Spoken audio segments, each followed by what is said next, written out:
আম্মা বাদ। যাই হোক, সুনাম ধন্য আজকের এই পবিত্র জলসার পবিত্র মাহফিলের সুনাম ধন্য আজকের এই সভাপতি সাহেব, আমার সম্মুখে বসে থাকা আমার আব্বাজানের বয়সে মুরব্বিয়ান সমাজ, যুবক ভাই এবং বন্ধুগণ, ছোট ছোট মাসুম তালিবে ইলম ভাইরা, আমি একবার সালাম দিয়েছি, আমি আরেকবার সালাম দিয়েছি। ইনশাআল্লাহ আপনারা সালামের জবাবটা জোরে দিবেন। আসসালামু আলাইকুম ওয়া রাহমাতুল্লাহি ওয়া বারাকাতুহু। আর অল্প জোরে দিবেন, আসসালামু আলাইকুম ওয়া রাহমাতুল্লাহি ওয়া বারাকাতুহু। আমি প্রথমে একটা আয়াতে বলেছি, ওয়া মান ইউশরিক বিল্লাহি ফাকাদ হারামাল্লাহু আলাইহিল জান্নাহ। আমার আল্লাহ কোরআনে পাকের মধ্যে ঘোষণা করে দিয়েছেন, ও মুসলমান ভাইরা, ও আমার বন্ধুগণ, গভীর মনোযোগ দিয়ে শুনবেন। আমার আল্লাহ কোরআনের মধ্যে ঘোষণা করে দিয়েছেন, জীবনে যদি কোনো গুনাহ করে থাকো, জীবনে যদি কোনো গুনাহ করে থাকো, শিরকি গুনাহ করো না। আমার আল্লাহ কেন বললেন শিরকি গুনাহ করো না? অনেক জীবনে গুনাহ করেছো, শিরকি গুনাহ করো না। শিরক গুনাহ মানে এমন একটি গুনাহ যে গুনাহকে আল্লাহকে অমান্য করা হয়। আল্লাহকে অমান্য করা মানে আল্লাহর ইবাদত করে না, মহান আল্লাহ তাআলার ইবাদত করে না। যেমন ফিরাউন ছিল, নমরুদ ছিল, যে নিজেই খোদা দাবি করেছিল, ওটাকে বলে শিরকি গুনাহ।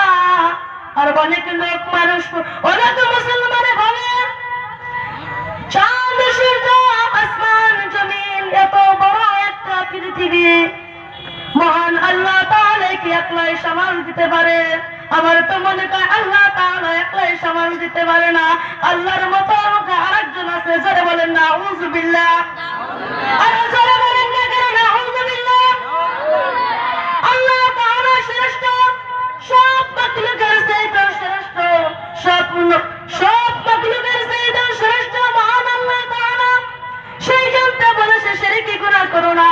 শিরক গুনাহ এমন একটি গুনাহ যার জন্য আপনাদের জন্য, ও আমার মুসলমান ভাইরা, তোমাদেরকে ওই কিয়ামতের ময়দানে আল্লাহ তাআলা তোমাকে আল্লাহ তাআলা জান্নাত থেকে হারাম করে দিয়েছে। জোরে বলেন নাউযুবিল্লাহ। তোমার শিরকি গুনাহের জন্য আল্লাহ তাআলা জান্নাত থেকে হারাম করে দিয়েছে। সেই জন্য শিরকি গুনাহ করব না। কারা কারা শিরকি গুনাহ করব না, হাত দুটো আল্লাহকে দেখা দেই। হাত উঠাবেন না।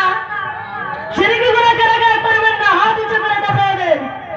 সেই জন্য শিরকি গুনাহ করা যাবে না।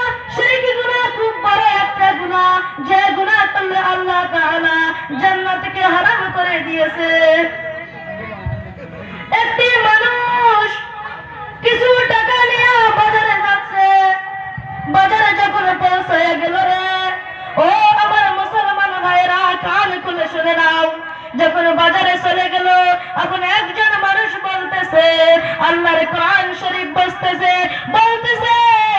যে ব্যক্তি একটা কোরআন কিনবে, একটা কোরআন যে তেলাওয়াত করবে, সে স্বয়ং আল্লাহর সঙ্গে কথা বলেছে। বলেন সুবহানাল্লাহ। আল্লাহর সঙ্গে কথা বলা হবে। তখন ওই মানুষটা চিন্তায় পড়ে গেল, আমার তো বাড়িতে বাজার নাই, আমি কিভাবে বাজার করব, আমি কিভাবে কোরআন শরীফ কিনবো, আমার তো কাছে অত টাকা নাই, আমি কিভাবে কিনবো?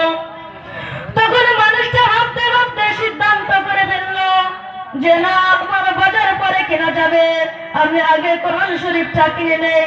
ওই মানুষটা কোরআন শরীফটা কিনে নিয়ে বুকে কইরা বাড়িতে চলে গেল, বাজারে থেকে বাড়িতে চলে গেল। যাইরা কোরআন পড়তে জানে না, কোরআন পড়তে জানে না, কোরআনকে ঘুষায় আর চুমুকায় আর বুকে নাই, বলে আল্লাহ গো,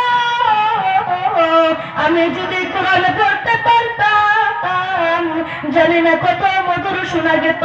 আমি কোরআন পড়তে পারি না, জানি না কোরআন পড়া জানলে কত মধুর শোনা যেত। আল্লাহ গো,